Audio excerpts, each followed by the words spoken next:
وَلِمَنْ خَافَ مَقَامَ رَبِّهِ جَنَّتَانِ فَبِأَيِّ آلَاءِ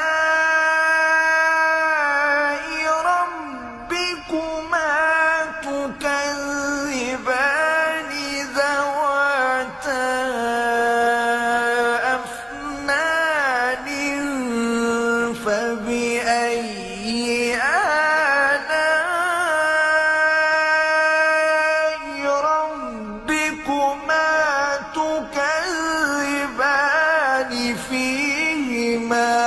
عينان تجريان فبأي آلاء